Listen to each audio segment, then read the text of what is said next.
Elgin Watch Company presents its third annual 2-hour Christmas party for the men and women of our armed forces. 2 hours of entertainment heard from coast to coast, and in cooperation with the Armed Forces Radio Service, shortwave around the world to battle stations ashore and afloat. In the next 2 hours, Elgin brings you Jenny Sims, Bob Hope, George Burns and Gracie Allen, Bing Crosby, Carmen Miranda, Jack Benny, Vera Vague, the Army Air Force's Swing Wing, the Charioteers, the distinguished concert violinist Joseph Seghetti, Rochester, Les Paul and his trio, an orchestra and chorus under the direction of Louis Silvers, and your host for the full 2 hours, Don Amici.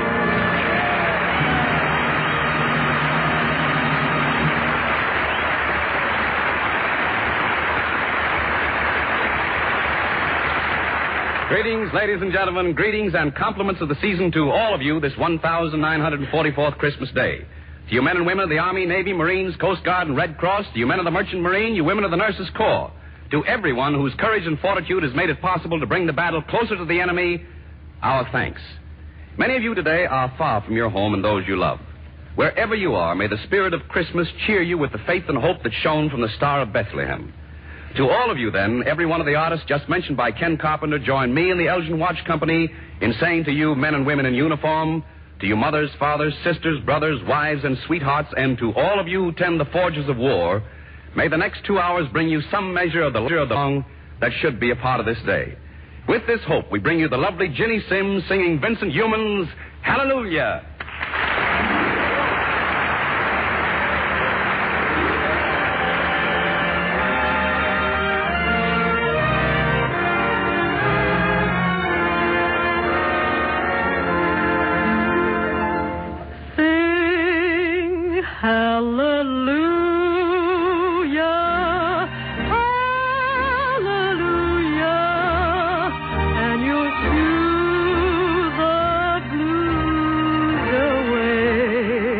When cares pursue ya, hallelujah, get you through the darkest day. Satan lies awaiting and creating skies of gray, but hallelujah, helps to shoot those blues away. Sing hallelujah, hallelujah. Sing hallelujah, and you shoot the blues away. When cares pursue ya, hallelujah, get you through the darkest day. Satan lies awaiting and creating skies of gray. But hallelujah, and hallelujah, helps to shoot the blues away. hallelujah, Hallelujah.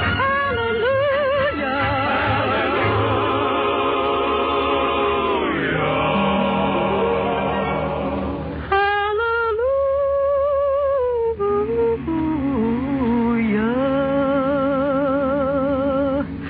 And helps to shoot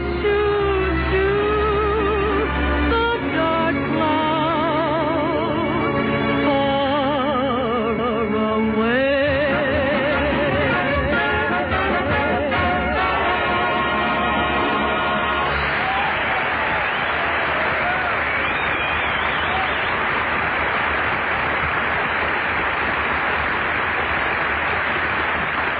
Oh, that was lovely, Jenny, lovely. Well, thank you, Don. Ladies and gentlemen, for an extra special musical treat, Miss Sims will be accompanied in her next song by America's foremost virtuoso of the violin, Jack Benny.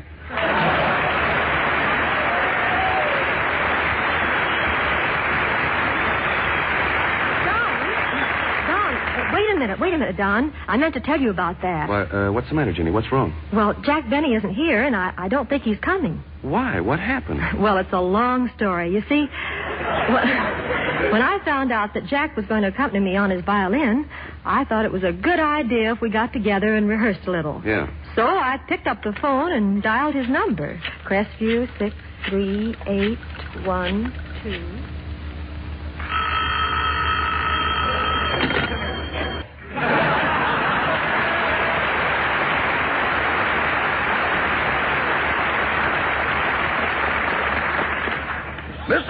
Benny's Residence, star, stage, screen, radio, and delivers the Examiner in the Beverly Hills area.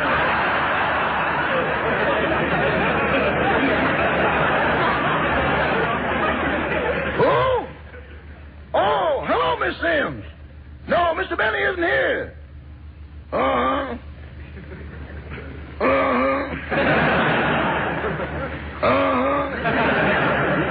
Yes, ma'am, I'll tell him as soon as he comes in. Goodbye. Well, maybe I ought to sweep the floor before the boss gets home. No, it don't really need it. Oh, well, I might as well do it anyway. Yeah, that does. Now, let's see. What else can I...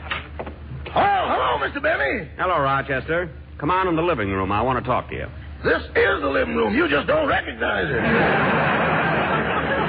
Oh, yes. Well, what do you know? We've got a rug in here. Say, Rochester, were there any calls for me? Just one, Miss Jenny Sims. Miss Sims? Yeah, she said she's coming over here to rehearse that number you're supposed to do on the Elgin show. Oh, well, why didn't you tell me? I better get my violin and limber up. Now, Rochester, you finish straightening up the house and get the rest of these things out of the living room. My shirt, my shoes, my socks, my garter belt. I mean my garter and my belt. And my bathrobe. Pick them up and get them out of this room. Don't you want me to get your violin? Yes, but I want you to get all my things out of this room. I won't have to. You start playing and they'll be glad to leave by themselves.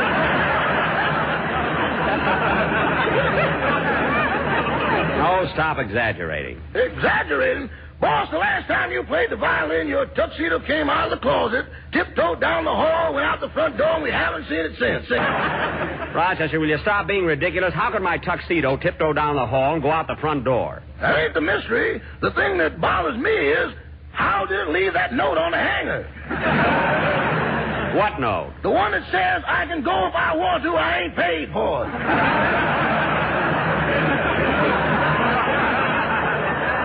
Rochester, stop being so silly and bring me my violin. Here you are, boss. Here you are. Thanks, man. Better practice first before she gets here.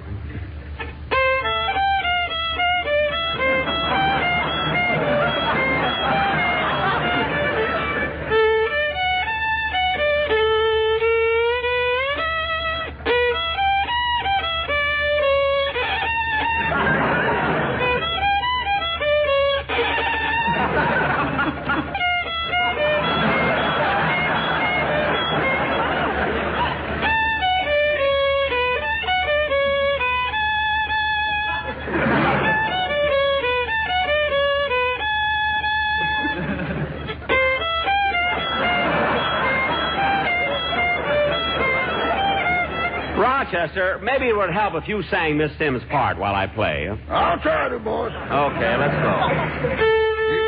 You'll never know just how much I miss you. You'll never know just how much I care. Did Miss Sims just come in? No, your brown suit just went out.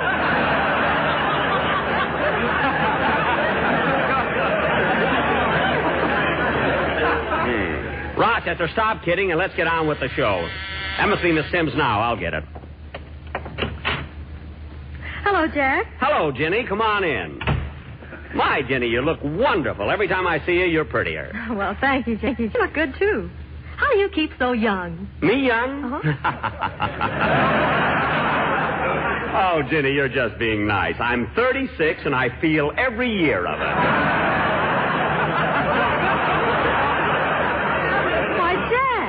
Jack, are you really 36? Well, I say I am, but I really won't be until February.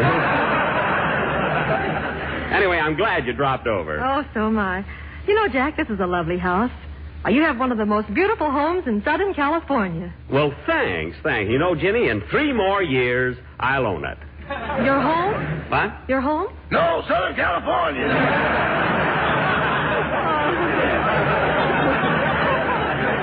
Chester? Hello, Miss Sims. Well, Jenny, I understand you came over to rehearse for our Elgin show. Yes, I was told you were going to play the violin while I sang. And, well, frankly, Jack, I'm worried about it. Worried? What's the matter, Jenny? Is your throat bothering you? I hope not. Well, no, Jack, that isn't what I meant. Well, I hate to be this blunt about it, but I'm worried about your violin. Worried about my violin? Yeah. Silly girl. I mean, you don't have to worry about it. It's a genuine Stradivarius. I paid $18 for it. I got it on 3rd and Main, you know. Of course, when I got it, it had some spots and dirt on it, but that soil off is wonderful for it. But, Jack, I still didn't mean that. You see, I'm worried about the way you play the violin. You mean I'm a lousy violinist? That's what the lady said. Rochester, we don't need your help, do we, Jenny? Not now. Of course. Well, Jack. Of course not, huh? Jack. What? The thing that worries me is that, well, I've never sung before accompanied by just a violinist. But, Jenny, it's not just a violinist, it's Benny. You know, I play the violin for Carol Landis in the South Pacific, and it went over great. By the way, the soldiers whistled and applauded when we came out on the stage. You'd think they'd never seen a violin before. Well, now, maybe Carol had something to do with all that whistling and applauding. What was she wearing? Well, that's the surprising thing about it. Carol wasn't even dressed up. She wore a sweater. Anyway, Jenny, let's rehearse our number and see how it works out. Okay. Oh, Rochester, while we're rehearsing, fix some sandwiches for us, will you? Yes, sir. Do you want them on plain bread or raisin bread? Plain bread. Work. Now I gotta pick out the raisins.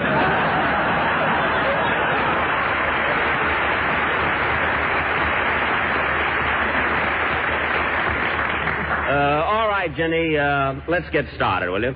Jenny, wait a minute, I want to get A. Could I have A? You, give me A on the piano.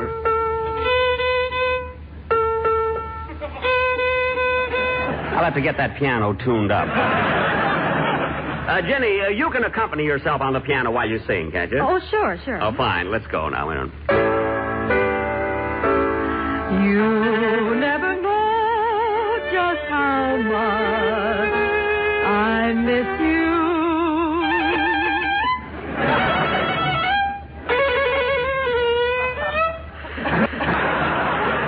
You never know just how much I care.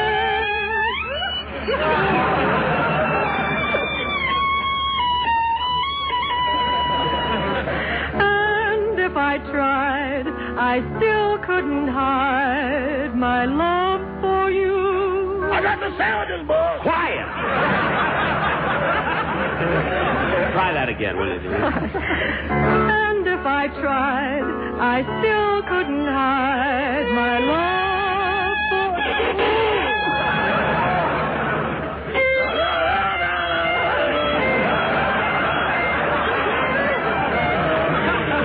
Rochester Van Jones. When he uses my full name, he's mad. I'm sorry, Jenny. Let's try it once again. Huh? But, Jack, really, I don't think it's going to work out. Really, I don't. What do you mean, Jenny? Well, I don't know. You see, it's almost time for the broadcast, and we can't rehearse anymore. Well, don't worry about it. We'll be terrific. We'll be a sensation. Well, maybe you're right, Jack. Everything happens for the best. Certainly, Jenny. I'll be with you in a minute. I'm going to run upstairs, put my violin in the case, and I'll be right down. Ya-da-da-dum-da-dum-dee-dum-bum-dee-dee.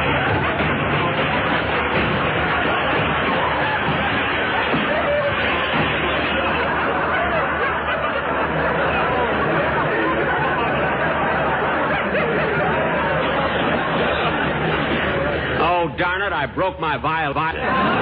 You were right, Miss Sims. Everything happens for the best.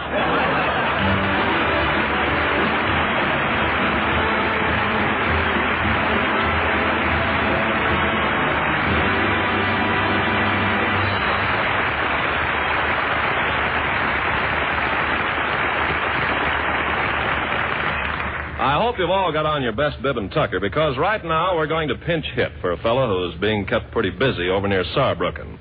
Let's look in on his family and see how things are going this Christmas Day.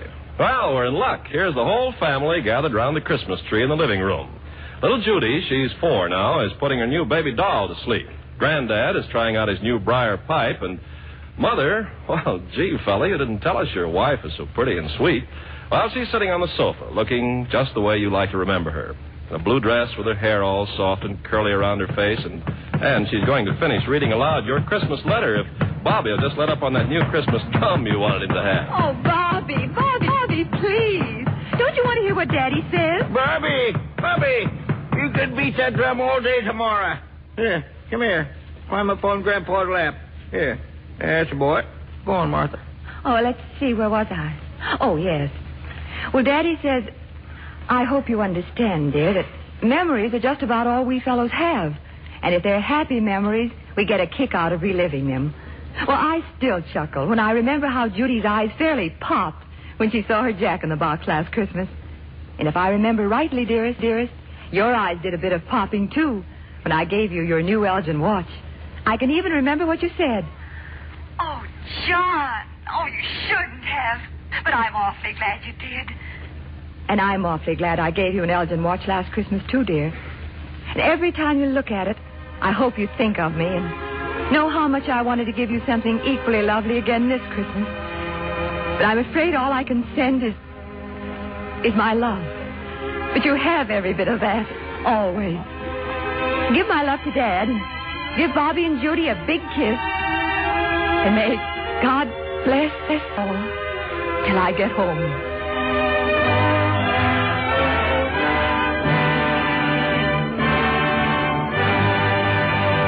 And we hope that day will be soon for all of our fighting. In the meantime, we at Elgin are using our skill and experience to speed that happy day. And this is why there were fewer lovely star-timed Elgin watches available. But one day soon, your jeweler will have more of these fine American-made timepieces. And you'll be glad you waited for an Elgin.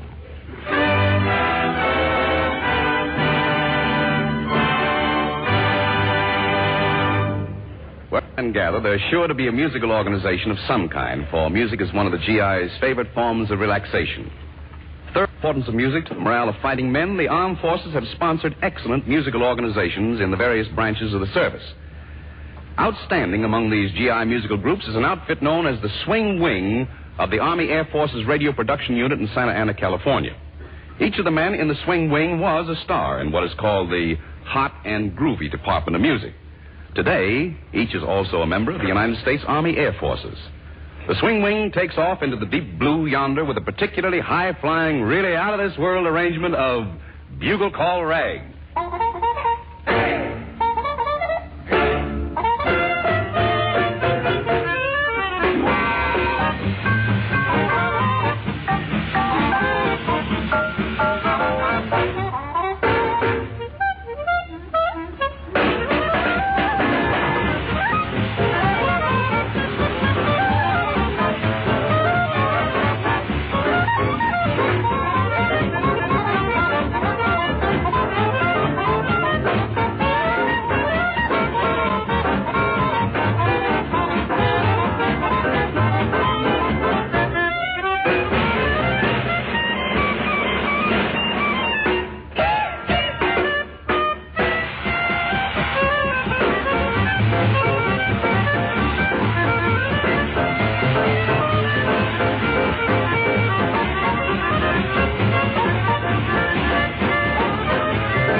Solid stuff, Ben. You know, I think that if the bugler would swing out that way on Reveille, he might even get to be popular. Don't you agree, Technical Sergeant Manny Klein? No. Well, what do you think the bugler should play to make him popular? A harp. Poor boy. Well, there is one popular bugle call. Now, listen.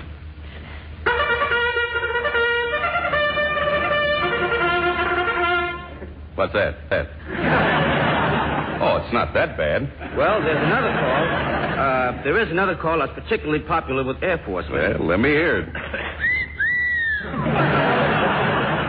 Well, I'm sure you men don't need the bugler's help for that one. But, Manny, I'm surprised the bugler bothers you anymore. I should think by this time you'd be completely adjusted to Army life. I am. I haven't had any trouble since my first week. What happened then? I was darn near arrested for impersonating an officer. Why, what did you do? Slept till 10 o'clock.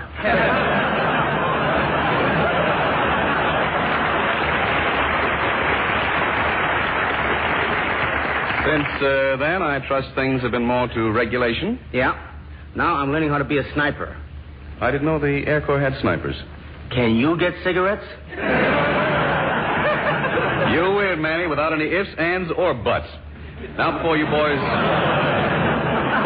wrap up another number, could you tell us where the men in the group come from? Well, we took one from Harry James, one from Benny Goodman, and one from Jimmy Dorsey. I heard you also took one from Spike Jones. No, we didn't have to take him. He was glad to escape.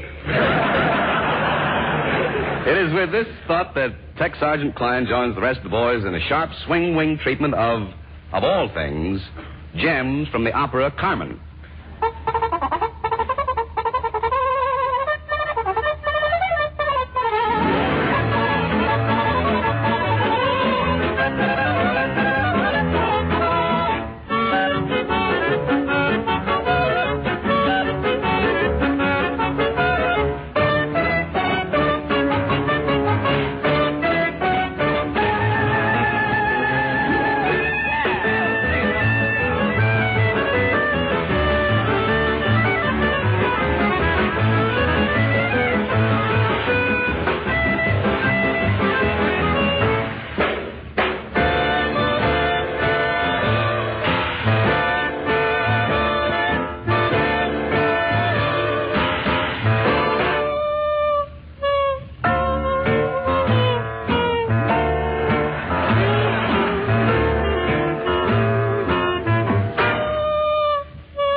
The Elgin Watch Company's third annual two-hour Christmas party for the men and women of our armed forces will continue after a brief pause for your station identification.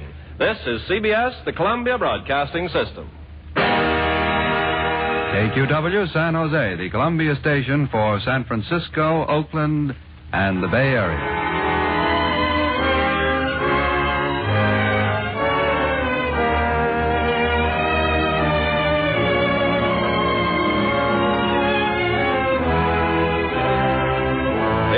Watch Company's third annual Christmas party for our men and women in uniform throughout the world continues with holiday greetings from George Burns and Gracie Allen, Jenny Sims, Bob Hope, Carmen Miranda, Vera Vague, Bing Crosby, the Charioteers, the distinguished concert violinist Joseph Seghetti, Les Paul and his trio, an orchestra and chorus under the direction of Louis Silver, host for the entire 2 hours, Don Amici.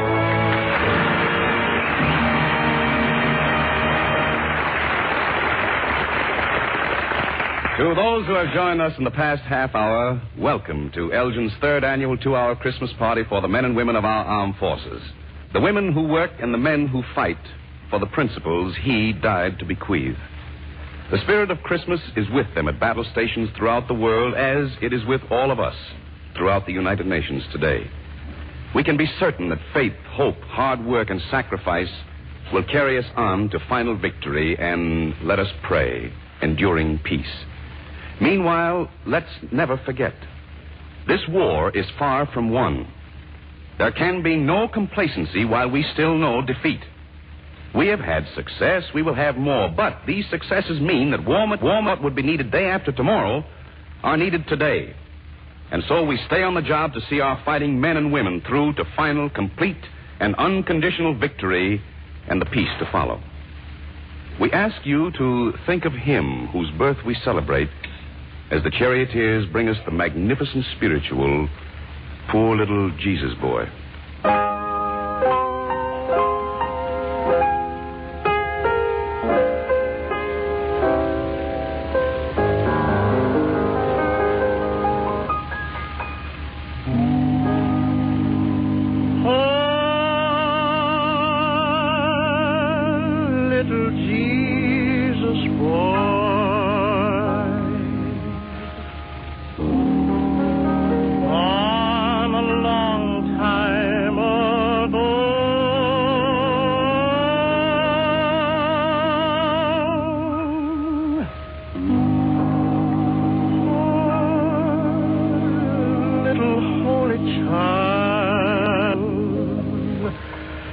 And we didn't know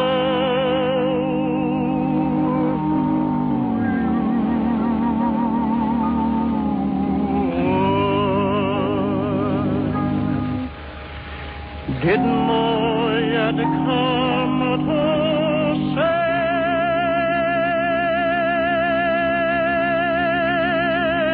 save us, Lord,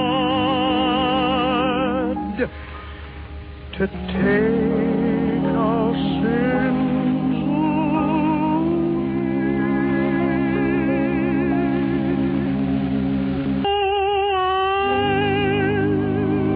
Eyes were blind,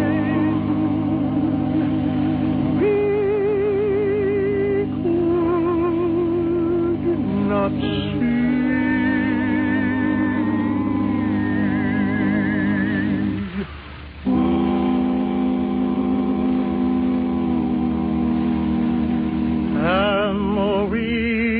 Didn't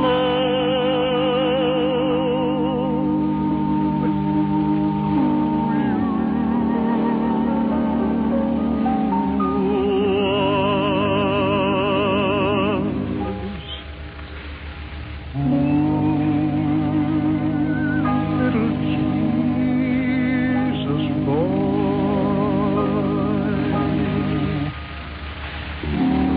On a long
No Christmas is quite complete without at least one call on the neighbors. So come with me as Elgin makes it possible for us to meet the people who live in the Burns house, George and Gracie.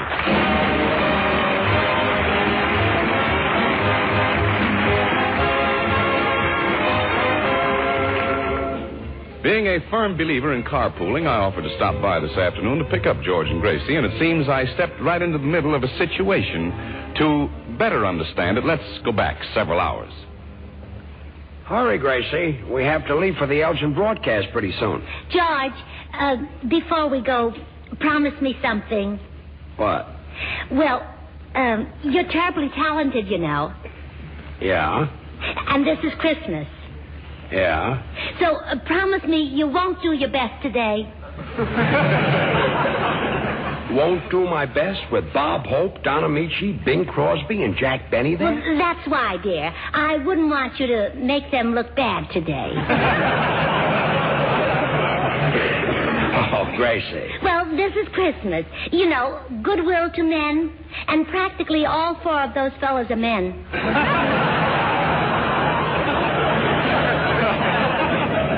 But, honey, be sensible. If I had more talent than Hope, Amici, Crosby, and Benny, I'd be the biggest star in the world. And you will be someday. In fact, people can't understand why you aren't right now. Really? Sure. Why, every time we walk down the street together, I hear someone say, I wonder what's holding him up.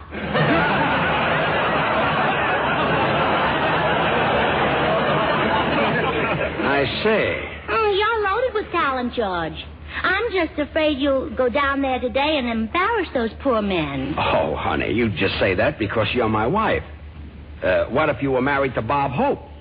What if you were married to Don Amici? What if you were married to... Wait a minute. I'd like to stay married to Don Amici a little longer.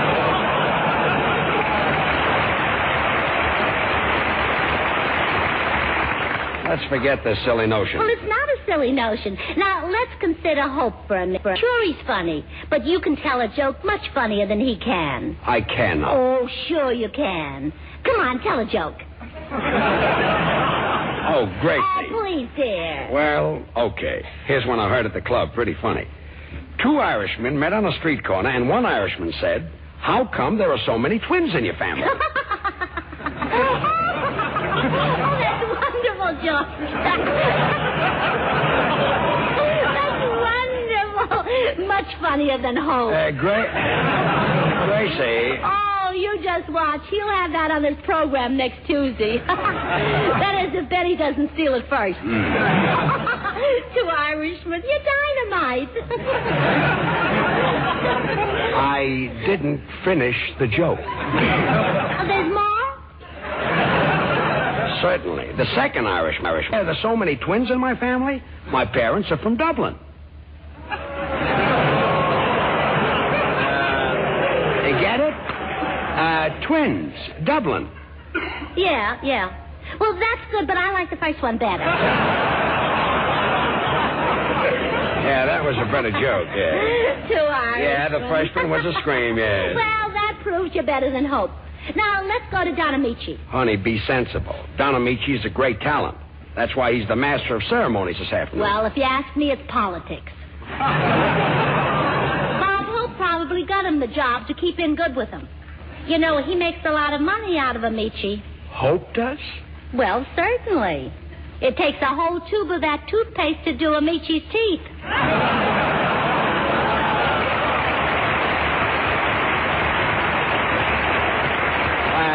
Anyway, you can't compare me with Amici. He's a great actor. Remember that picture we saw him in where he had that big love scene with Gene Tierney? I could never do that. Are you kidding? They don't call you Volcano Lips Burns for nothing. Oh, Gracie. Oh, you're a great lover. Come on, George. Take me in your strong arms and press me to your manly stomach. All right, now, this has gone far enough. I know I'm not as funny as Hope, and I'm not the actor Amici is, so let's stop these ridiculous comparisons. Well, I was just going to say that you sing better than Bing Crosby. Is that ridiculous? It certainly is. I may sing as well, but certainly not. Well, George, life is funny, isn't it?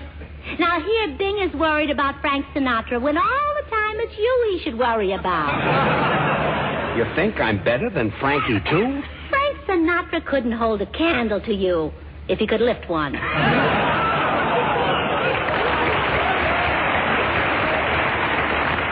Gee, I'd love to have a program like Bing's. Well, believe me. Down in the garden where the red rose Well, you could take over his program and no one would ever know the difference. Have you heard it lately? Yes, he's got a new thing now. He doesn't have any applause from the audience. He thinks that's new. You started out and bought Yeah, he stole my stuff. Well, I guess I could take over Bing's program, all right. Well, sure. Well, you're even built for it. You have to be built a certain way? Well, if you've seen Bing lately, you know what they mean when they talk about that Kraft spread.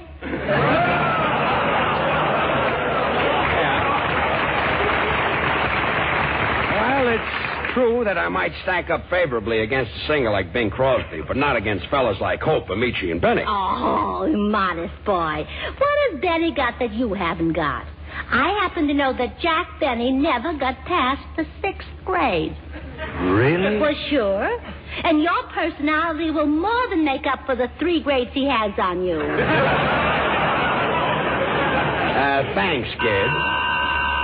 Come in. Hello, Gracie. Hello, George. Oh, it's Don Amici. Hello, Don. Merry Christmas, Don. Same to the both of you. We were talking about that love scene you did with Gene Tierney. Yes, and I told George that he could have done it better. Well, yes, but when he could have done it better, there was no Gene Tierney. Well, anyway, just to satisfy my curiosity, will you make love to me right now? Oh, but, what about George? No, make love to me.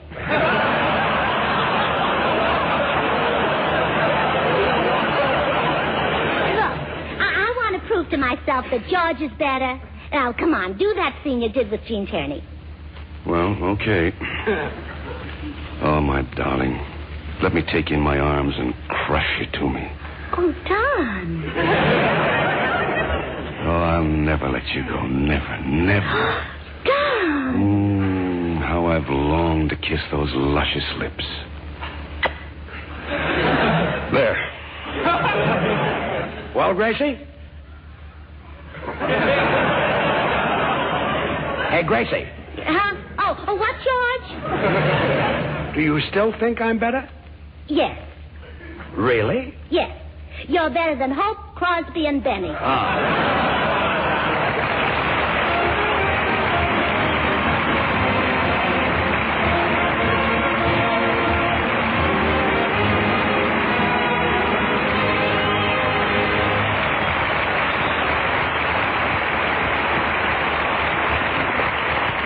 At one anxious period of the war, the production of jewel bearings was listed among our country's 6 most critical needs. Our imports of jewels were cut off.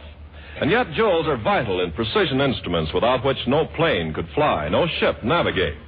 The instruments of a single battleship require no less than 5,000 jewels. Well, America, calling on the genius of its industry, got out of that awful jam, and the Elgin Watch Company became the largest producer of fine instrument jewels in the nation.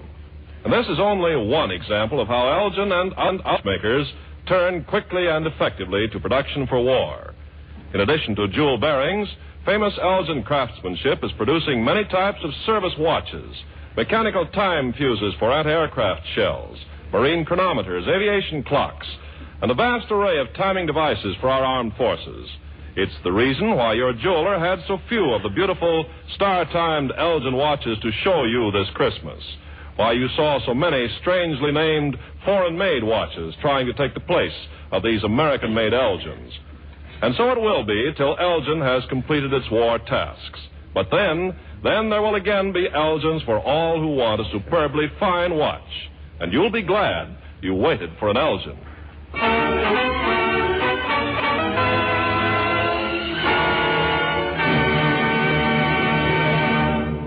It may sound a bit strange to some of you GIs, but one of the nicest people we know is a sergeant, the lovely and charming Sergeant Ginny Sims.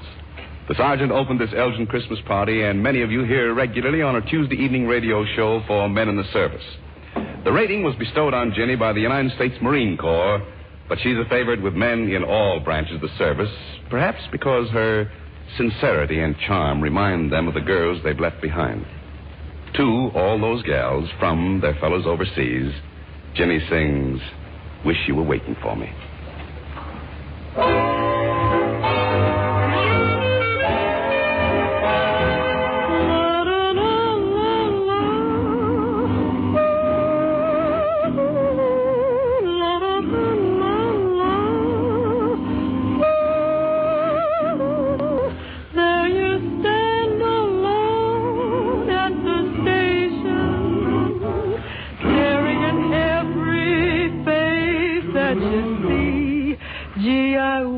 I were someone.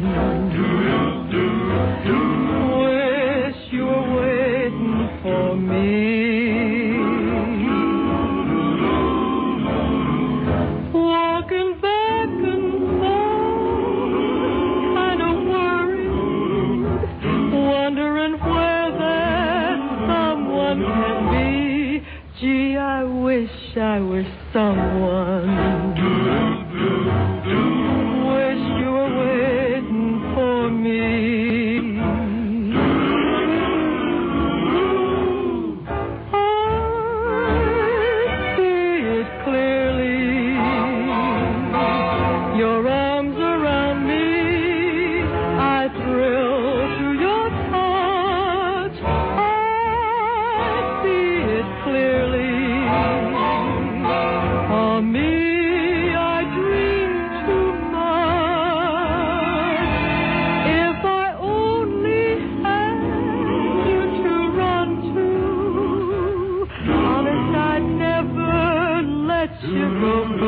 Gee, I wish I were someone. Wish you were waiting for me.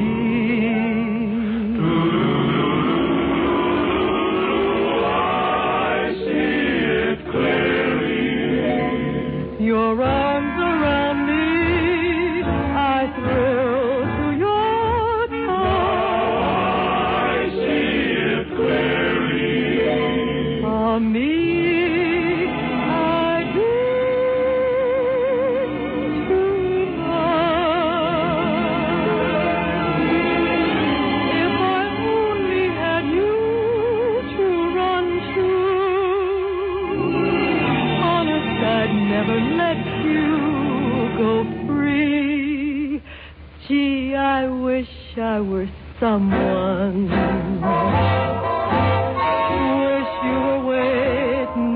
Me.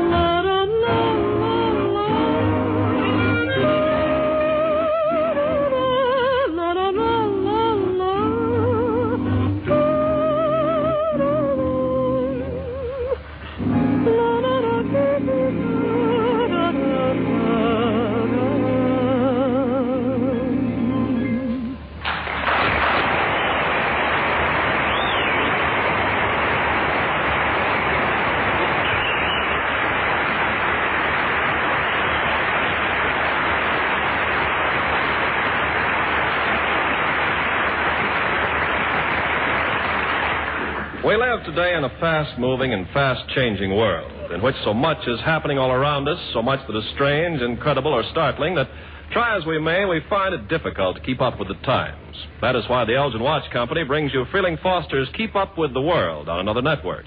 Beginning next Wednesday, this program will be heard at a new time. It will be based, as usual, on amazing, almost unbelievable facts recorded in Mr. Foster's world-famous column in Collier's Magazine. Today we bring you one of these timely, interesting stories. You'll hear Don Amici as Roy Bradshaw, and with Don will be Joel Davis as his son Michael, Ann Stone as his wife, and Tyler McVeigh as the commanding officer.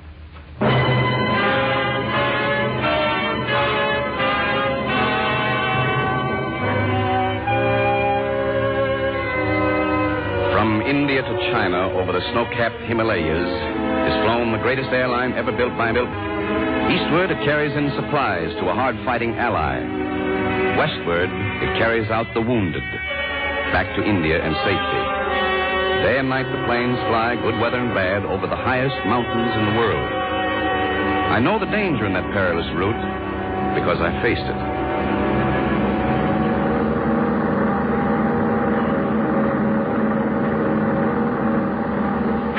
One Christmas Eve, 2 hours out from our China base, I was flying a cargo of wounded men bound to India. Christmas Eve. It should have been different from other nights, and it was. The snow and sub-zero weather were threatening to seal our doom, cutting our visibility to zero, sheathing our wings in a film of ice. Suddenly, the ship began to lose altitude. 17,000, 16,000, 15,000. Until we were down to 14,000 feet. The mountains were still ahead of us, invisible and menacing. There was only one pass low enough to get through, a narrow gorge with walls that told 3,000 feet. The compass was swinging wildly from the bumpy air. There was nothing I could see to guide me. There was nothing I could do but hope and pray that a merciful God would help me bring those wounded men to safety. And as so often happens in a crisis, my thoughts flashed back to home, to that last Christmas Eve with Ruth and Michael. Well, there you are, Ruth. Now, how's that for a Christmas tree? Complete with decorations. Oh, it's lovely, Roy. The prettiest Christmas tree we've ever had. And if I do say so myself, the skill that has gone into those decorations represents a great and sympathetic knowledge of the art of trimming Christmas trees. But, Daddy, you forgot something. Forgot something. Now, Michael, are you sure? Uh-huh. Something mighty important. Oh, maybe he means that China angel that we had last year. No, it wasn't the China angel. No? Well, then what did I forget? The star, that's what. The star that goes on top. Oh, by Jove, he's right. Well, of course he's right. Roy Bradshaw, I'm surprised at you. Well, I'm surprised at myself. Most important thing of all. Oh, here it is. There. Now, how does it look? Oh, it's lovely. Why do they always put a star on top, Daddy? Well, it's a special Christmas star. It represents the Star of Bethlehem. What's the Star of Bethlehem? Come on over here, son. Now, you sit down here, and I'll tell you all about that. That's the boy. Well, about 2,000 years ago, some very wise men lived in a land that was next to a country called Judea. What's Judea? That's where Bethlehem is, dear. The place where Jesus was born. That's right. And this story begins about the time that he was born. You see, these wise men, they were wise enough to know that the world would be a very much better place if someone good and kind, and even wiser than they were, would come and lead them. So, every night they watched the stars. Why'd they watch the stars? Because they felt this person, this new prince of men, would come from heaven. And then, one night, they saw a new star that was brighter than any star ever seen before. And being wise men, they knew this meant the king had come to earth at last, and the star had come to lead them to him. But how could a star lead anybody? Stars don't move. Oh, but this star did. Or maybe it just seemed to. Anyway, they went toward it. And when they came to Bethlehem, right under the star, they found the place where the baby Jesus was. And they knew that everything they had been waiting for and praying for had come to pass. And the star had been their guide. So, you see, that was a pretty important star as stars go. I'll say. Was it real? How do you mean? Was the Star of Bethlehem a real star? Well, sure. Well, then let's go outside and you can show it to me. Oh, well, son, it isn't there now. It isn't there now? Christmas Eve? Well, no. You mean it's burnt out? Oh, no, dear. It would never burn out. Then why can't I see it? Well, son, you can't always see things, but they're real just the same. And, of course, the Star of Bethlehem might have been perhaps a comet, or let's say... I believe I have a better answer, Roy. Michael, that the Star of Bethlehem is more real than any other star there is. But you've got to have faith to see it, just as the wise men had faith. Thank you, darling.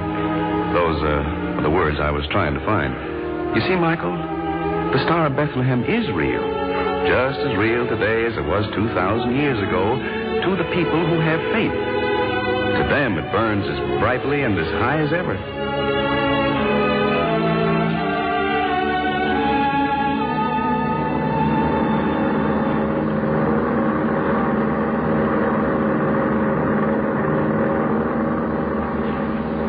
that night on the run from China into India, we got through. Through with our wings just barely clearing the narrow gorge. Through with a dozen wounded men we'd brought to India in safety. We said a prayer of thanks as we saw the beacons of the airport and another for good measure as our wheels touched solid ground. I went at once to report to our operations officer and found him waiting for us in the small shack. Oh, good work, Bradshaw. I heard you got through. Yes, it was pretty tough in spots, sir. Well, don't I know it. The planes on the eastern run just barely took off and we're back again. You must have done a skillful job of navigation. Well, I had some luck. Well, you need more than luck. Yeah, this was more than the average. Close to the pass, the storm broke for a minute, and we saw a star about 35 degrees southeast. I know a little about celestial navigation. I knew that Sirius was due east on our course, so I took a chance that was it. Sirius?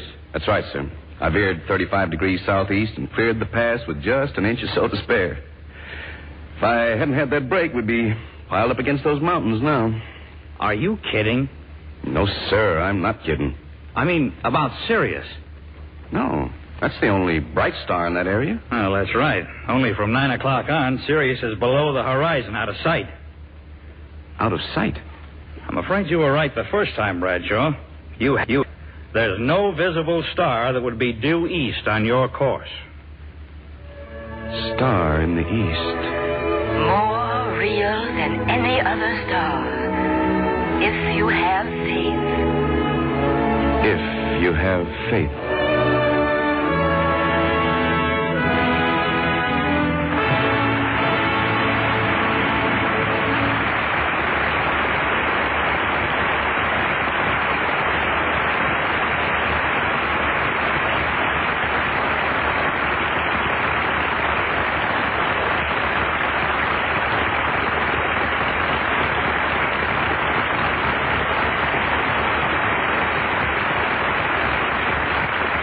The Elgin Watch Company's third annual 2-hour Christmas party for the men and women of our armed forces will continue after a brief pause for your station identification. This is CBS, the Columbia Broadcasting System. KQW San Jose, the Columbia station for the San Francisco Bay Area.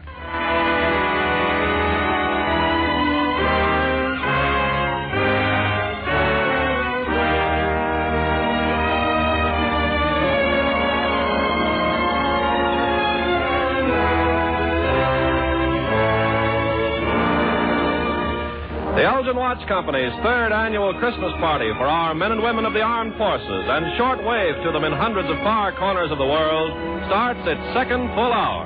In the next 60 minutes, you'll hear Bob Hope, Carmen Miranda, Bing Crosby, the distinguished concert violinist Joseph Seghetti, the Charioteers, Vera Vague, Les Paul and his trio, an orchestra and chorus under the direction of Louis Silvers, and your host for the full 2 hours, Don Amici.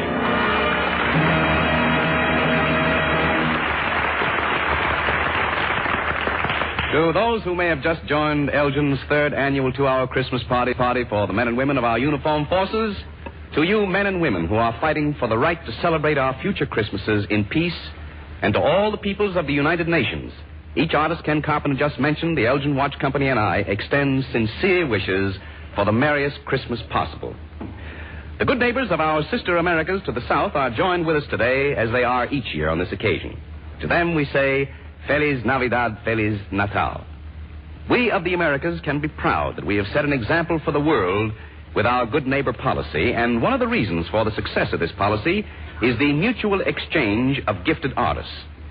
Of all the fine artists sent us, none has been better received than the charming, gracious, and lovely Carmen Miranda.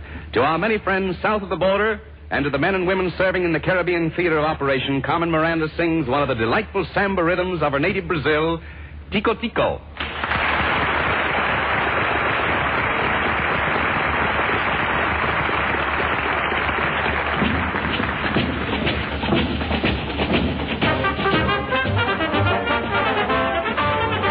O tico-tico tá outra vez aqui. O tico-tico tá comendo meu fubá.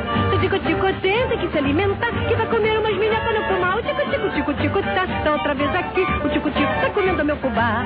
O tico-tico tenta que se alimenta, que vai comer umas minhocas no pomar. Mas por favor, tira esse bicho do celeiro, porque ele acaba comendo o fubá inteiro. Tira esse tico de cá, de cima do meu fubá. Tem tanta coisa que ele pode pinicar. Eu já fiz tudo para ver se conseguia. Comer o bicho para ver se ele ele comia. Botei um gato, um espantalhinho, um sapão, mas ele acha que o fubá é que é boa alimentação. O tico-tico tá outra vez aqui. O tico-tico tá comendo meu fubá. Se o tico-tico tenta que se alimenta, que vai comer umas minhocas no fubá. O tico-tico tá outra vez aqui. O tico-tico tá comendo meu fubá. Se o tico-tico tenta que se alimenta, que vai comer umas minhocas no fubá. Mas por favor, tira esse bicho do celeiro, porque ele acaba comendo o fubá inteiro. Tira esse tico de cá de cima do meu fubá. Tem tanta coisa que ele pode pinicar. Eu já fiz tudo para ver se conseguia. Tomei o bicho para ver se ele comia. Botei um gato, um espantalhinho, um sapão, mas ele acha que o fubá é que é boa alimentação. O tico-tico tá outra vez aqui. O tico-tico tá comendo meu fubá. Se o tico-tico tenta que se alimenta, que vai comer umas minhocas no fubá. O tico-tico tá outra vez aqui. O tico-tico tá comendo meu fubá. Se o tico-tico tenta que se alimenta, que vai comer umas minhocas no fubá.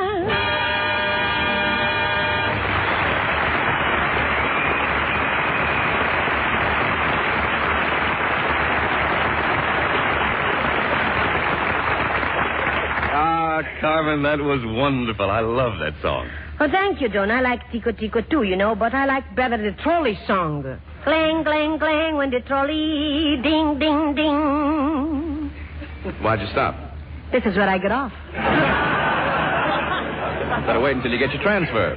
And while you're waiting, Carmen, I must tell you that I think your new 20th Century Fox Pictures pick really has something for everybody. Oh, Don, you're so good to me. You know, I like your pictures very much, too. I go to all of them.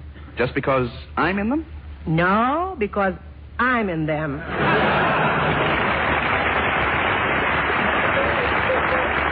My fan. But I do like you very, very much, Don. Careful, Carmen. Your boyfriend may not like that. My boyfriend do not mind anything, Don.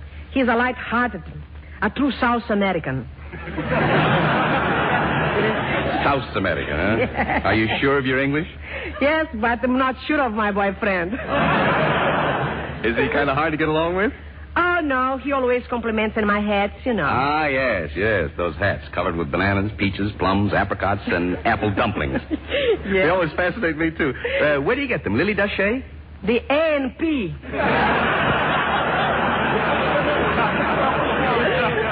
Carmen, have you ever tried growing them yourself? No, but I may. You know, fresh fruit is so hard to get those days. What isn't? But why do you Brazilian girls wear fruit in your hats? We like to bet. When we say, I lose, if I lose, I eat my hat. That way you avoid indigestion, of course. Yeah. And why do you wear such blazing colors? Oh, we like to strike a spark. We want to attract the attention. Sort of carrying clothes to Newcastle. See, but hot stuff, huh? Yeah. That must help. Anyway, you're mighty popular, Carmen, with servicemen I've talked to. And they are so wonderful to me, Don. I can really appreciate them at the hospitals, but I thank for men under the overseas. Well, I'll bet they all agree that you're a really good neighbor. Did they understand Brazilian songs? Yes, but to show them they am a hep kitten, a solid jitterbug. I sang a jive song, too, Chattanooga Choo-Choo. Oh, well, that's one of our favorites, too.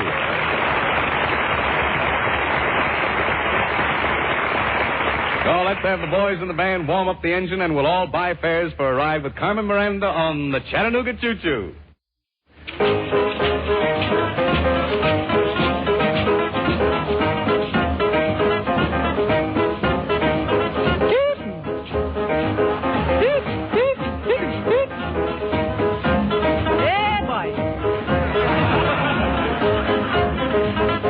Vou explicar que é o Chattanooga Choo-Choo.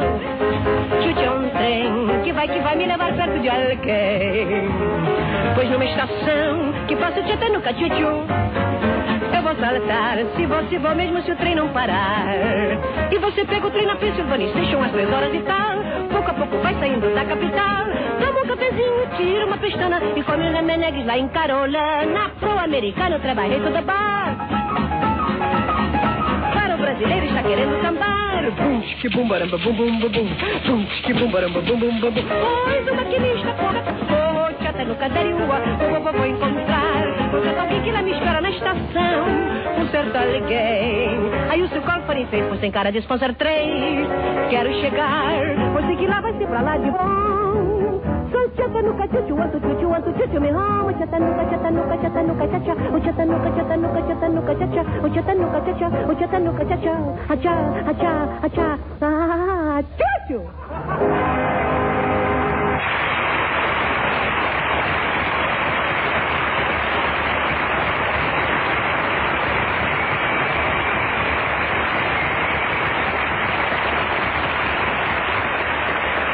Buena Carmen Miranda. When the Chattanooga Choo-Choo pulled into the station, it had Elgin's next guest aboard. The distinguished violinist Joseph Szigeti, fresh from a concert tour of Canada and the eastern United States. Millions of music lovers know and admire Joseph Szigeti's artistry through his recordings and appearances on the concert stage and radio. To add to it, Mr. Szigeti recently made his first screen appearance in the picture Hollywood Canteen for Warner Brothers. Accompanied by Harry Kaufman at the Baldwin, Joseph Szigeti plays for us now the brilliant Tartini Variations arranged by Chrysler. Mr. Szigeti.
That was superb, Joseph Szigeti. I hope I'm not being forward when I ask if it's true that most concert stars have some protege. Yes, that's true. Do you know some undiscovered potential genius of the violin? I do. Oh, and is he talented? Amazing technique. And young? Very young. And what's his name? Jack Benny.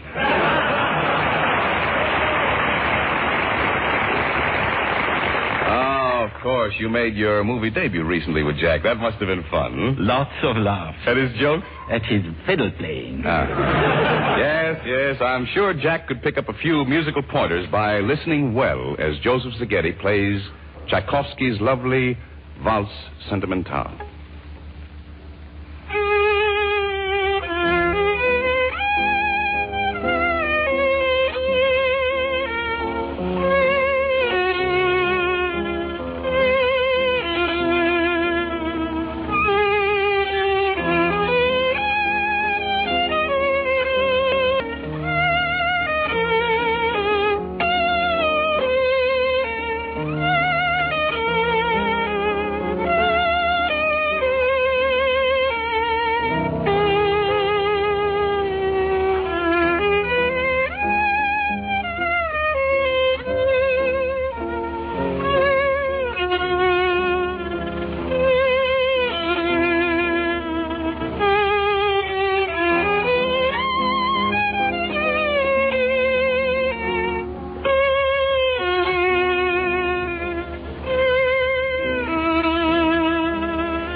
United States aircraft carrier far out in the Pacific prepares to defend herself. From fire control goes the order to the gun crews. Enemy aircraft approaching.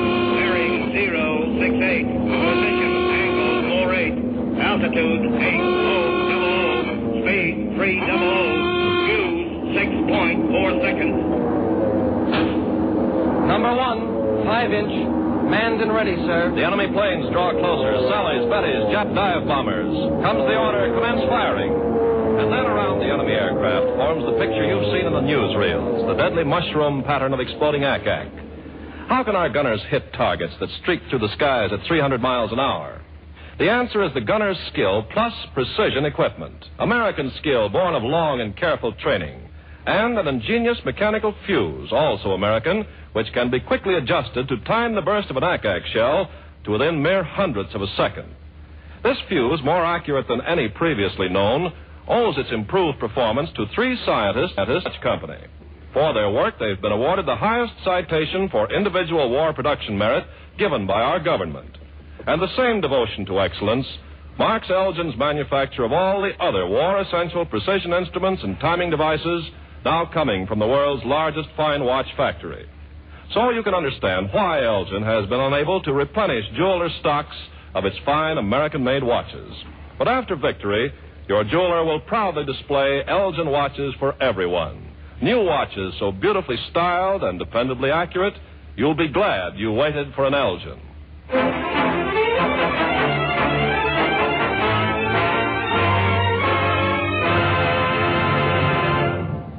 Composers, like poets, frequently base their works on description of the things they see and hear in the world about them.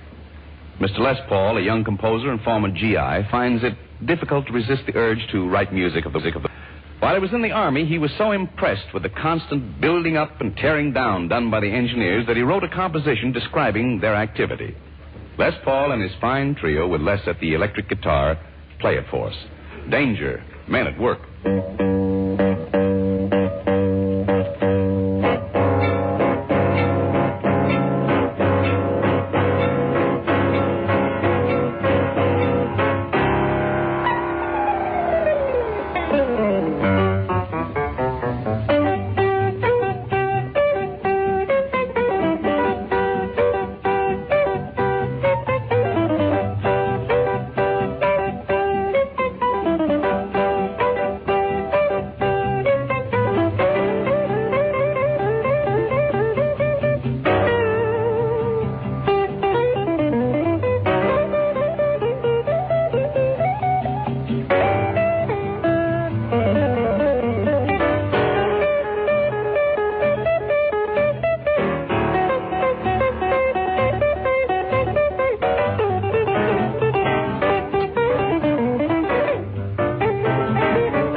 Bravo, Les Paul. Nice work. Elgin's next guest is a lovely young lady known far and wide for her engaging charm and air of rare refinement.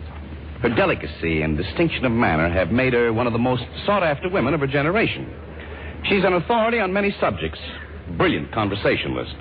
You've doubtless heard her soft, mellifluous voice many times on Bob Hope's Twilight Study Hour. That vivacious, volatile, vibrant little lady, Miss Vera Bay.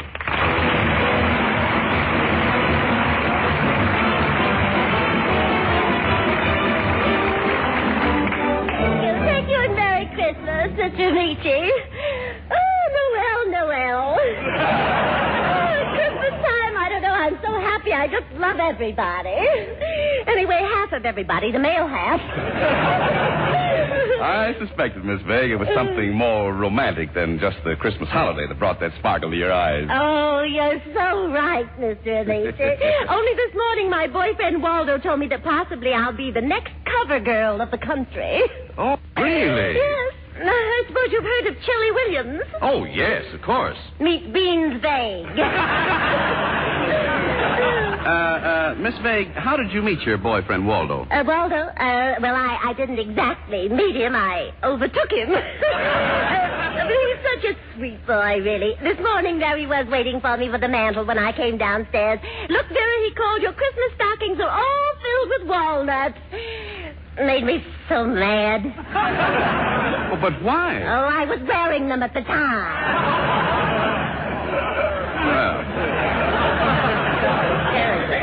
I hope hope he gave you a nice Christmas present to make up for that remark. Oh, yes, he did, really. He gave me a beautiful present and something that he invented himself. It's a remarkable thing. An umbrella with a window in it. What's it for? Well, it's a great help. You see, you can look out the window and see who you're poking in the eye. Well, Miss Vague, I must say you're looking awfully well these days. Thank you. Just love that gown. Oh, do you like it? Oh, yes. It's nice of you to say that because I'm such a naughty girl around Christmas time. I just gorge myself with goodies. Consequently, my figure gets unpredictable. You know, all my dresses get that LSMFT look. Just what is that? So round, so firm, so fully packed.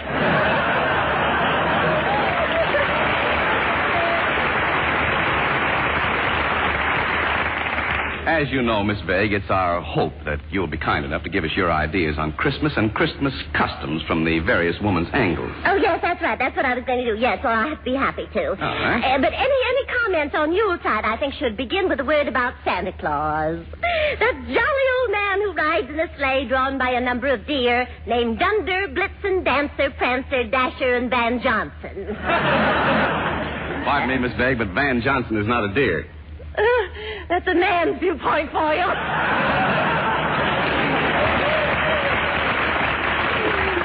Terribly sorry I interrupted. Continue, please. Oh, thank you. I will. Let's see. Where was... Oh, yes. At Christmas time, you know, a very old custom is to decorate the house with various Yuletide ornaments. I know I do. You put up mistletoe, holly leaves, mistletoe, pine boughs, mistletoe, and more mistletoe. Miss Vague, you seem to be stuck under the mistletoe. Well, can you think of a better place? Shame on me. Now, let's get down to earth again here. Oh, yes. One of our most charming traditions is the sharing of holiday beverages with friends. I livened things up this year by using a 17th century Celtic recipe and making my Tom and Jerry's. Oh, and how were they? Pretty strong? Well, I'm not sure, but after 3 of them, Tom wasn't speaking to Jerry. Miss Vague, I think people would like to know whether Christmas customs have changed much. No, they haven't changed a bit. Well, now, Miss Vague, I think you're wrong. Things are really quite different from the days of our Pilgrim Fathers, for instance, when they had to tramp around for days hunting for a turkey. Mr. Amici, who did your marketing this year? Incidentally, Mr. Amici, the first turkey, this is very, very interesting. The first turkey was served for Christmas in 1524. Mm-hmm. Oddly enough, potatoes weren't served till 1856, so you can see the first person to say pass, the potatoes had quite a wait. I think that was the origin of the expression cold turkey. But anyway, thank you. Enough of the current and past traditions. Would you care to hear about my holiday ideas for the post-war period? Yes, Miss Vague. What did you do after Lee surrendered? Oh, you dear boy. I hope you got a pincushion for Christmas. Something to lay your little pinhead on.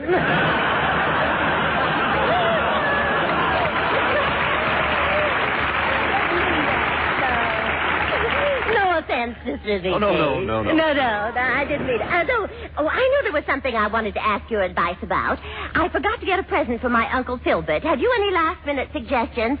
I was going to get him a pipe, but he has one already, an enormous one.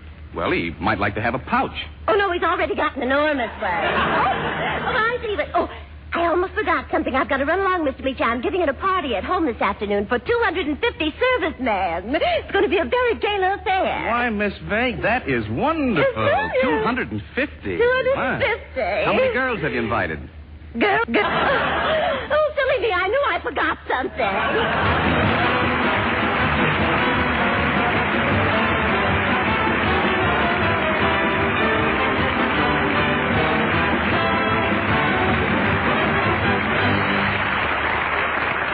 The Elgin Watch Company's third annual 2-hour Christmas party for the men and women of our armed forces will continue after a brief pause for your station identification. This is CBS, the Columbia Broadcasting System. KQW San Jose, the Columbia station for San Francisco, Oakland, and the Bay Area.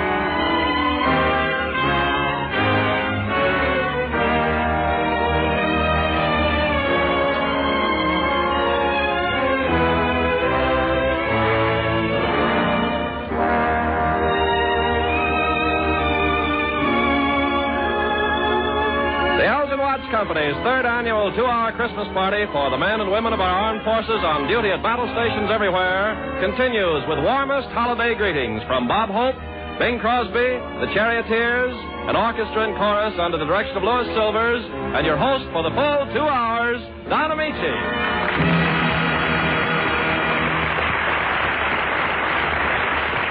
Some of you may have been late in joining Elgin's third annual 2-hour Christmas party. So I repeat to you, men and women of our armed forces, and to all of you at home, best wishes for the merriest Christmas possible.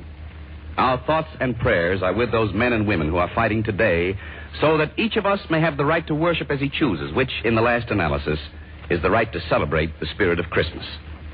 A part of the Christmas spirit is a spirit of giving. And one of the artists who gives most lavishly of himself to our men and women in uniform is with us today. He's visited battle-weary GIs in England, North Africa, and many island outposts in the South Pacific. He's entertained at camps and hospitals throughout the country. And with all this, he still finds time to nourish radio listeners with his Tuesday evening omelet. I refer, of course, to the only man in the world who has to look up to look down his nose, Bob Hope.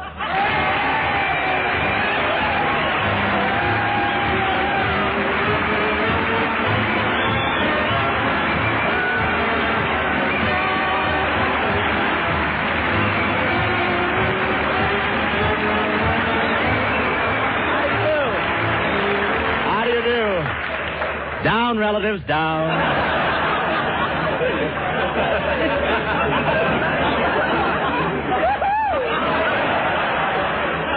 They throw in cigarettes, and I thought I was working for nothing. How do you do, ladies and gentlemen? This is Bob Christmas Present Hope, telling all you jitterbugs to get one of those Elgins with that accurate tick-tocking, and when you go to the Palladium, you'll be dancing with a dolly with a hole in her stocking. That's the finish. All right. Don't force a thing. There was a hole in the gag, too. Or, this is Bob Elgin Hope telling you to brush your teeth with you-know-what, and you'll have a face that won't stop a clock.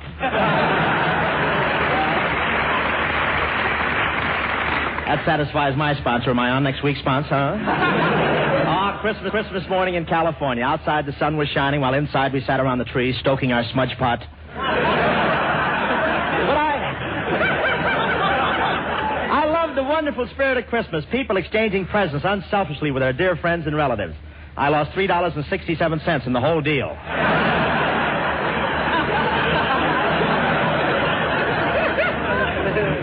And we had a white Christmas here in Hollywood. This morning, the president of the Chamber of Commerce ran up Hollywood Boulevard spraying talcum powder out of a flit gun.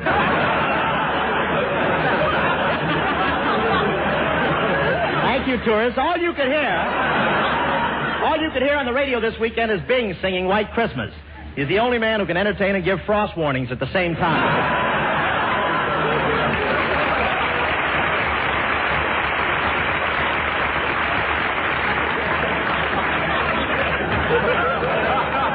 But everything in Hollywood is done in the spirit of Christmas. If you get hit by a car while crossing the street, they send you home wrapped as a gift. I just mailed some Christmas packages back east.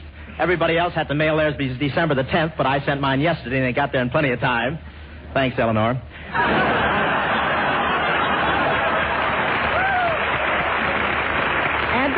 And don't think the manpower shortage didn't hit the Santa Claus situation this year. I saw one Santa Claus in a department store hitting a little boy, and I said, that's no way for Santa Claus to act. And Santa said, I can do anything I want. I'm this boy's mother.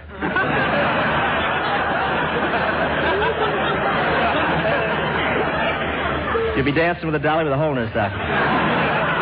Of course, the soldiers love Christmas because during the holidays, the commanding officers choose certain guys and grant them furloughs. Choose certain guys and grant them furloughs. That's an Army expression meaning eeny, meeny, miny, there ain't no mo.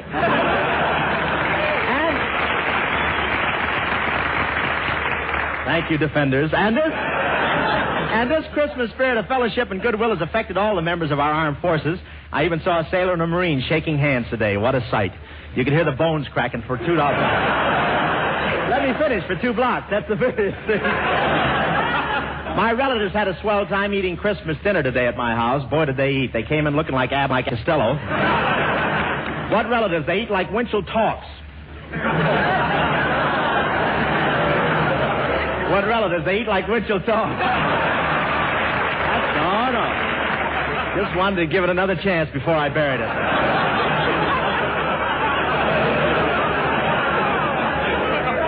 Dancing with a dolly with a hole in his stocking.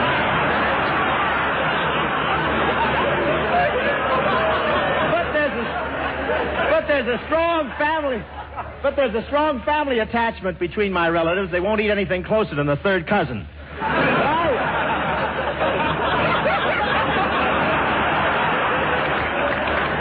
But I received some nice presents.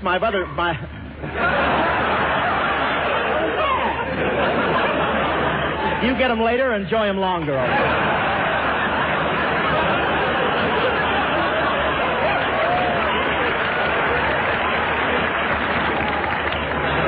But I received some nice presents for Christmas.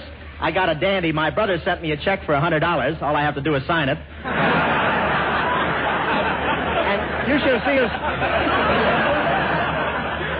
The choir's on my side, too. And you should have seen the huge present that my sponsor sent out by Special Air Express. He really shouldn't have done it after all. What if it had gone off in the airplane? And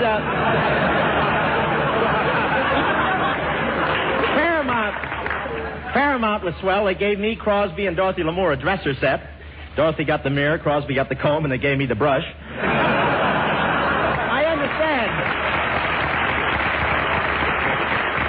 I understand Sinatra's new sponsor gave him a sensible and timely present. It's a microphone that'll hold on to him.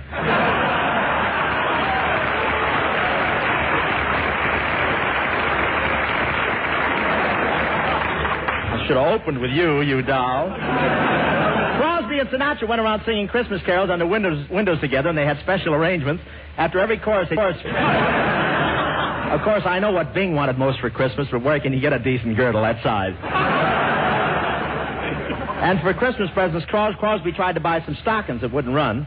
The salesgirl laughed and said, "We haven't any to fit your horses." And you know, they're closing every racetrack in the country on January the 3rd for a year. That's to give all of Crosby's horses a chance to come in.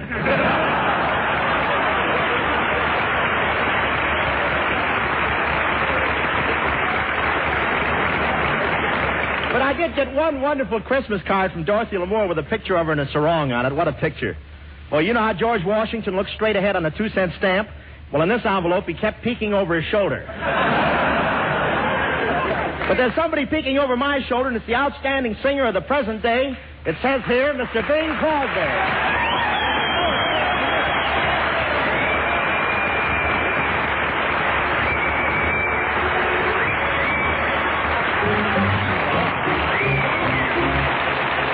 Give me land, lots of land, from the starry skies above. Don't fence me in. Let me ride through the wide open country that I love. Don't fence me in. Let me be by myself in the evening breeze. Listen to the murmur of the cottonwood trees. Send me off forever, but I ask you, please, don't fence me in. Just turn me loose. Let me straddle my old saddle underneath the western sky. On my cayuse, let me wander over yonder till I see the mountains rise. I want to ride to the ridge where the west commences and gaze at the moon till I lose my senses. It hobbles and I can't stand fences. Don't fence me in. Oh, give me land, lots of land under starry skies above. Don't fence me in. Country that I love. Don't fence me in. Let me be by myself in the evening breeze and listen to the murmur of the cottonwood trees. Send me off forever, but I ask you, please, don't fence me in. Just turn me loose. Let me saddle my old saddle underneath the western sky. On my cayuse, let me wander over yonder till I see the mountains rise. I want to ride to the ridge where the west commences. Gaze up at the moon until I lose my senses. Can't look at hobbles and I can't stand fences. Don't fence me in. Don't fence me in. No, no, Papa, don't you fence me in.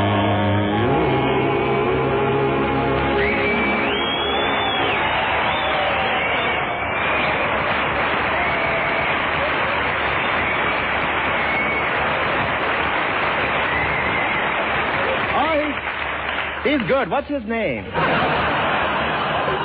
Why didn't you sing Dancing with a Dolly with a Hole in His Dock? That was wonderful. Maybe I'm just full of the old holiday spirit, but you know, that didn't sound bad at all for a man your age. You still considered yourself a boy when you were my age. At least I never played Ring Around the Rosie with Cleopatra. This is hardly the place. Hardly the time or place to discuss what you played with Cleopatra.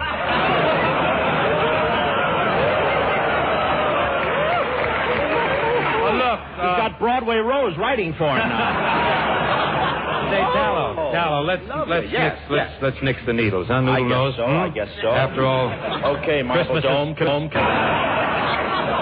come in. You know, I'm doing a double act with Sinatra next year. You are, really? Yes, we're going out to play some of the camps, sing some songs, sing duets, fine double act. Well, I think it's nice to have a fella from each generation. What are you, What'd you say? You're going to do a double act with old No Blood, huh? Well, tell me, it'll be a nice act. No blood and no hair. I think it'll be great.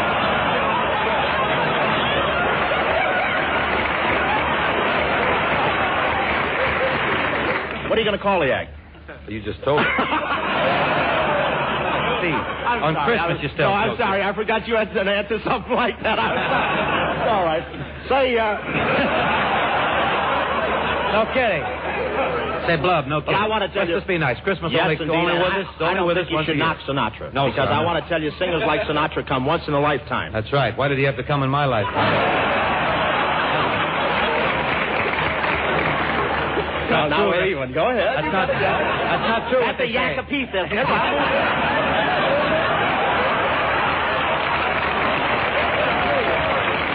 You know what they say about him being weak and gaunt? We're going to look at the paper once in a while, aren't we? What time are we off the air? How many minutes do you need, Dad?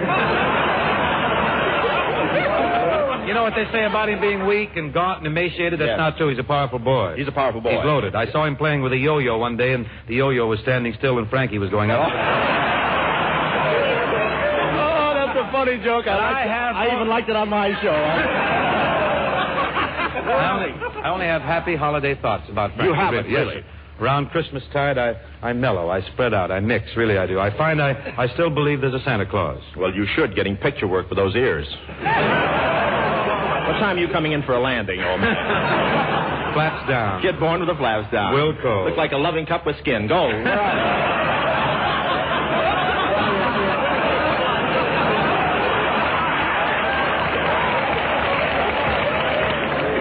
you? You're so bitter, really you are. I'm not bitter at all. Why don't you pull in your paunch and try to enter into the spirit of the day? Oh. Go ahead. Where's that? Is that in here? Yes. Where? I don't see that. Oh, yes, here's something, Jolly. Through here. Let's go into here.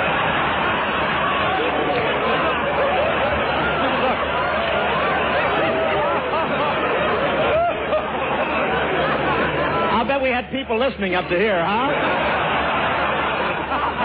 Well, let me. Wait till I give you my. Wait till I give you my answer. It says here. I think Buller will walk here after this. Did you ask Santa Claus for something good at Santa? Certainly did. This very morning I dressed up like Santa. Gave the kids a great kick when I put a pillow in my pants. Well, Christmas over now. Take it out, brother. Say, old folks, come here. Did you call me Fuzzridge? I suspect it's you that's been putting ideas in my sprouts' noggins. You mean they didn't go for your story about Santa Claus being drafted, huh? They don't take to Christmas customs the way they used to. You mean they didn't even hang up their stockings? No stockings. No stockings? Bobby socks, they have. Well, let Frankie have his Bobby sock fans. You still have the corset crowd. Hey, but tell me, Knucklehead, isn't it true that Sinatra is your son? That's a lie, hose nose, and I can prove it. I can prove it. What is it? Easily, I can prove it easily. Would any son treat his father this way, really? Oh, that must have been quite a blow to you, that closing of all the racetracks, huh, Bing? It's going to set you back 6 or 7 programs, too. You're right, it's going to set you back. Going to give you a lot more work over the glue factory, though. I know that. No, really, seriously, I think I'll give up racing. You are, really? Mm-hmm. Those nags finally sold you on their way of living, huh? No, seriously, I've given up the horses. Time cutting up the blankets, did you?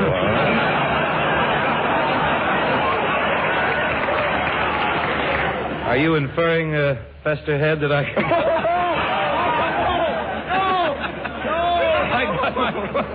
Got my clothes from the Salvation Army? Oh, you can't say that. I said it. I know you can't. Took my line. I had it in my... Get J. Edgar Hoover on the phone. I'll tell you what I do. I'll get the top. It's wonderful what they're making out of Bull Durham sacks, isn't it? Did I take your line? Yes, you did. I tell you what, You can have it. If that's all you can get with it, okay. I'll tell the top sergeant to punch your TS card the next time he comes.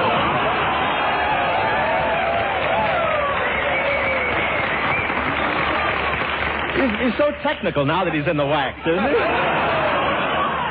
It's wonderful. Look, despite your added tongue and your chronic irascibility, I've been telling... You can't say that on the radio. Now you Look, Rab, I've told every bun and educational your latest picture is. You really think my picture is educational? Well, it must be. I heard the producer himself say, well, that one teaches me a lesson. It just so happens, Double Dome, that people like the preview so well I was offered a lead in the Dough Girls. Oh, good part for you, too, with that breadbasket. Fine. Look who's talking. Why, you can't stand around on street corners at Christmas time without people trying to throw pennies in your pot. You're cruel. You're so cruel. You're so bitter. I have a good notion not to give you what I was going to give you. You mean you really kept me in mind this year? Oh, mais oui, certainement. I said to myself, nothing is too good for hope. So what did you get? Nothing. My usual present, huh? I might have known. Once a Crosby, always a Crosby. Don't say that. That's not fair to my family. After all, this morning my brother Everett handed me a nice fat check. You mean you'd forgotten to endorse it? I had that in my monologue. I forgot that joke. Got to get the same writer working on both spots. Go ahead. You're just full of monkey shines, aren't you? Yes, sir, boy. And just to show you it's all in fun, come have Christmas dinner at my house, Bing. I'll never forget the year I did that. Believe me, Bent Beak, you carry your loyalty to your sponsor much too far. Well, how do you mean? Where else do the guests have to squeeze dressing out of a tube? I got the idea watching you strain the gravy through a piece of Swiss cheese. That's enough, turret tummy. Enough. Oh! Look, Highhead, what,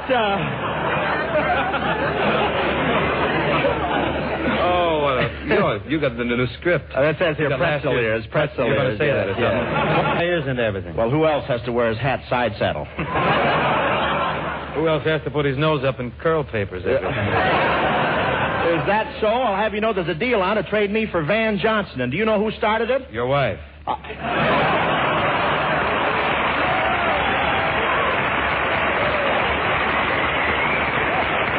Please. I'll tell you when.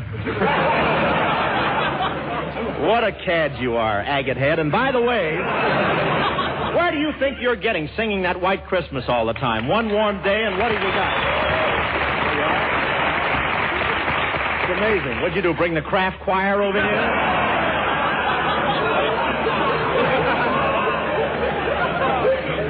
The biggest. Kids singing that White Christmas all the time. One warm day, and what have you got? Slush. But seriously, Bing, all year we've been knocking each other and cutting each other up. Yeah. Do you know I have a feeling it's going to be different in 1945? Want to bet? Figure out some reasonable price on that whilst the charioteers and I fill in with a little bit of... Call me. I'll be in the glue. Yes, leave a call.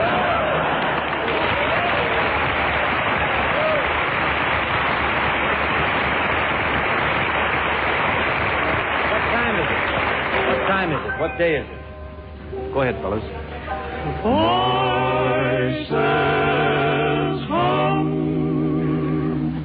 crooning over moonlight bay. Banjos strum, tuning while the moonbeams play. All alone, they find me with the girl I left behind me. Anybody know the next line? Please remind me. Down on Moonlight Bay. Fits, it fits. You need me?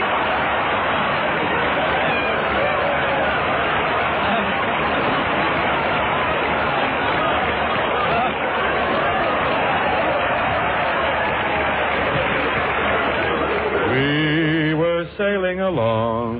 We were sailing along on Moonlight Bay.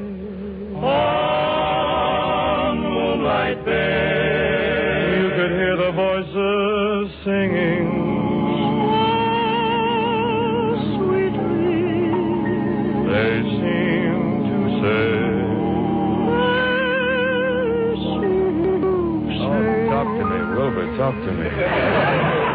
You have stolen my heart. You have stolen my heart. Now don't go away.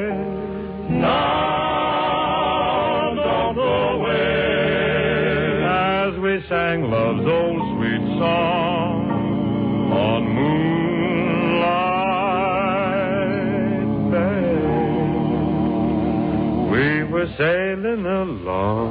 Sailing along on Moonlight Bay. on Moonlight Bay. You could hear the voice. They seem to say, you have stolen my heart.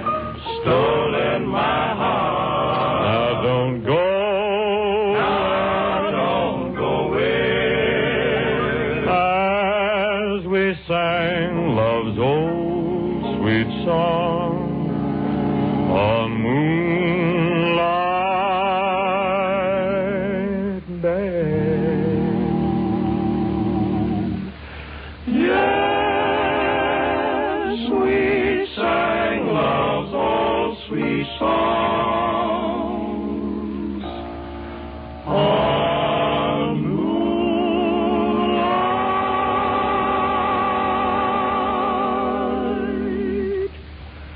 Bay.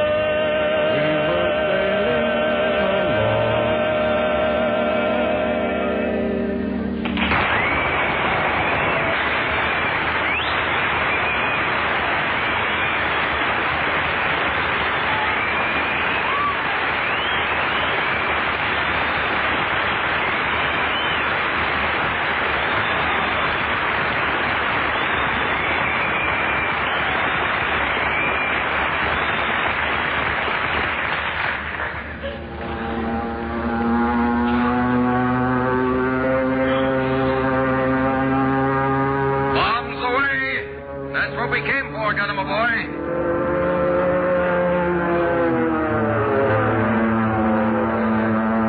How you doing in the tail? Okay, Lieutenant. Okay, I think. Ride easy, boy. I'll have you in let's see, lapse time 1 plus 10. In 45 minutes, lad, and that flight deck. Keep your chin up. Taking off from a carrier, dropping your bombs on the target is not the whole job. There's the job of getting back home to your carrier. And that's been moving fast while you've been flying. Where will she be when you can reach her? Well, you tell by navigation, and time is the essence of your calculation. A remarkable instrument for telling what day it is now on your side of the international date line, what time it is now, how many minutes have elapsed since you took off, how much longer your gas supply will last. A precision instrument that's a calendar, a chronograph, and an elapsed time clock all in one is on the instrument panel of many of our Navy's fighter planes. Elgin is making them, making also pocket chronographs, special timers, service watches of many types, and other special precision instruments and timing devices for every branch of the service. The Elgin Watch Company's research, Elgin's equipment, the skill of Elgin master craftsmen, all are devoted to the winning of the war, and so they will be until the war is won. Frankly, there are very few Elgin watches for civilians. But hold fast to your desire for one of these fine American-made timepieces. When they come, they'll be beautiful, and you'll be glad you waited.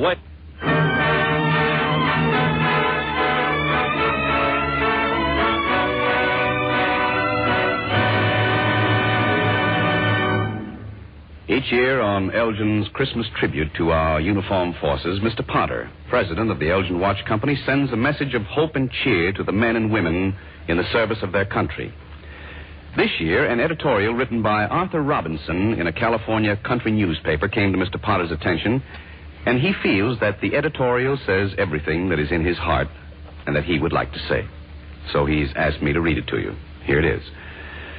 Mr. Robinson begins by saying, from the towns and townships and yet sparser settlements of the 5 road districts of our county, more than 600 of our lads, out of a total population of only 6,000, have gone off to war.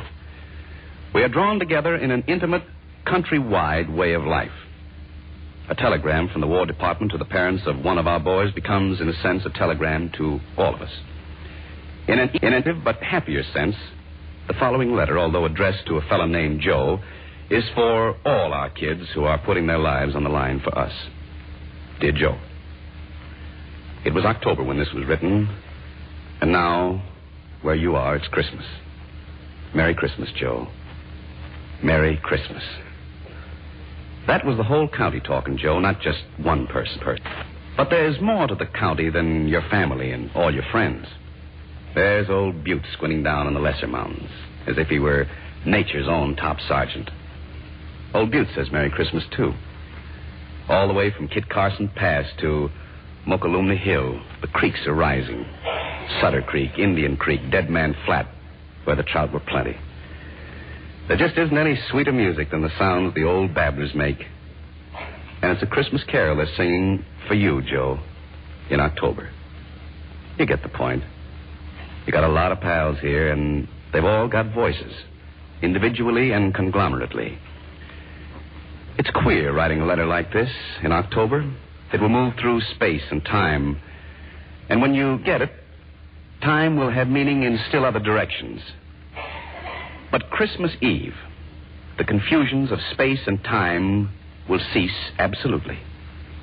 We shall all face the east, you where you are and we here, and we shall watch and wait for the first star to shine through the dusk.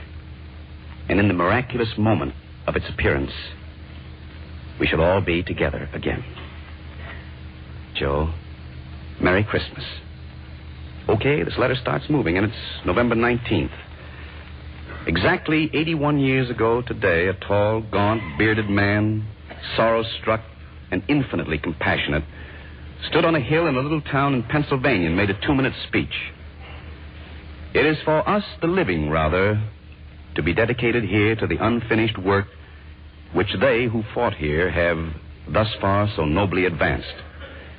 It is rather for us to be here dedicated to the great task remaining before us.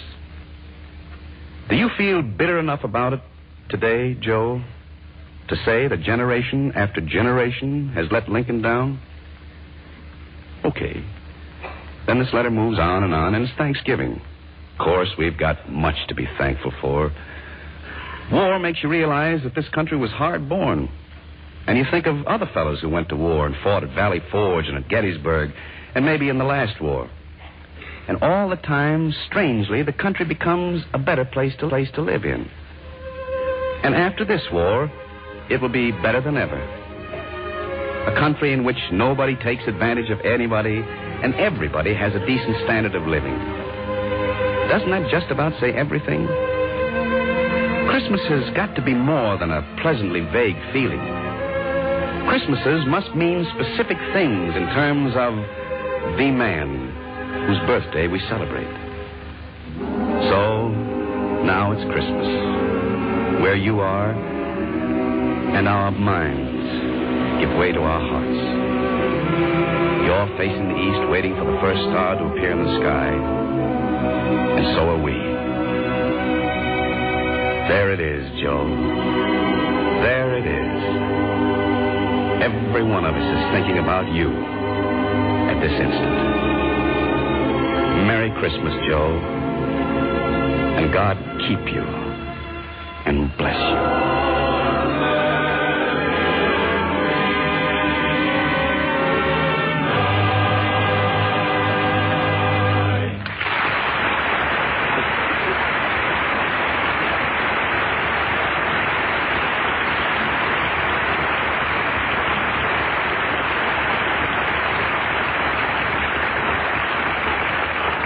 I'm sure, Don, that nothing could be more welcome to men sweating it out in the cold of a European winter or shivering with the chills that follow jungle fever than such words as you've just read.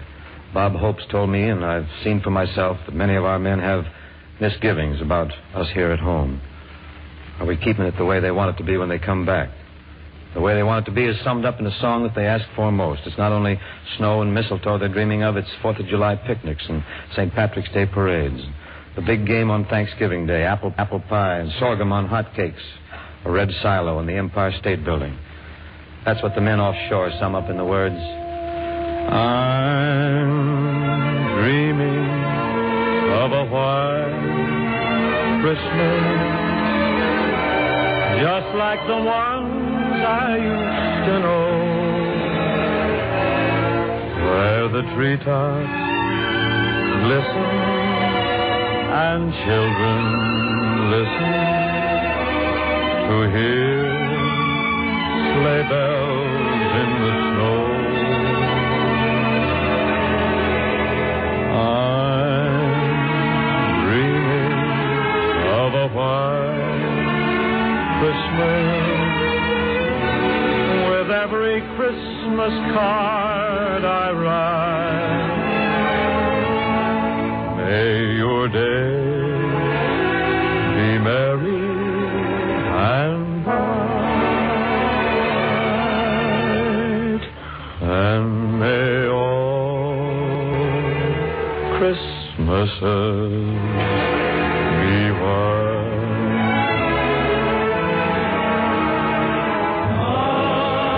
I'm dreaming of a white Christmas, just like the ones I used to know,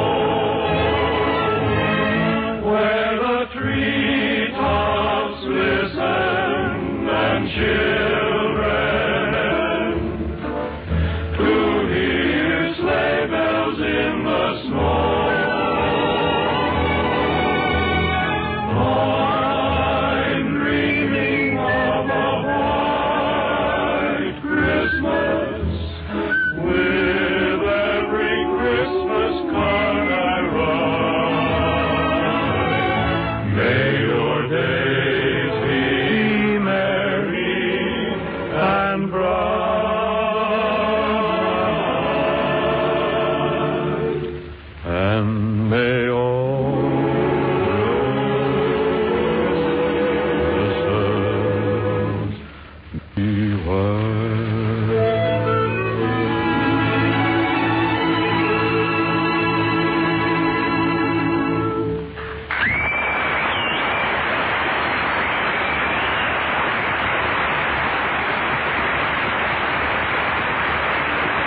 Don Amici, saying it has truly been a pleasure to be with all of you this Christmas Day.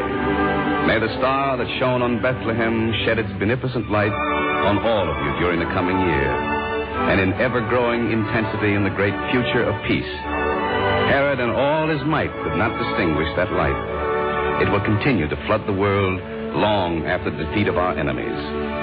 For none can still the voice of those who sing, God in the highest, and on earth, peace to men of goodwill. To you men and women who are winning that inevitable peace, good luck and safe return, and may God be with you always.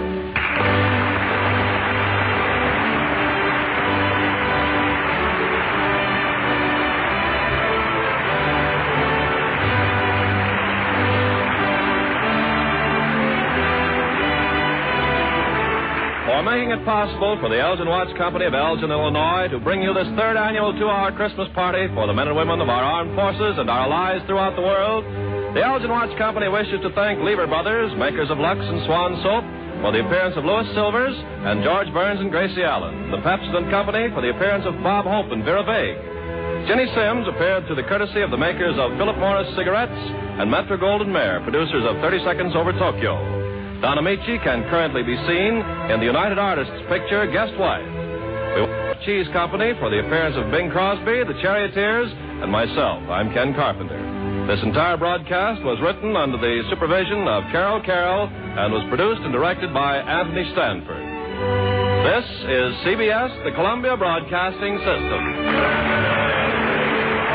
KQW San Jose, the Columbia station for San Francisco, Oakland, and the Bay Area.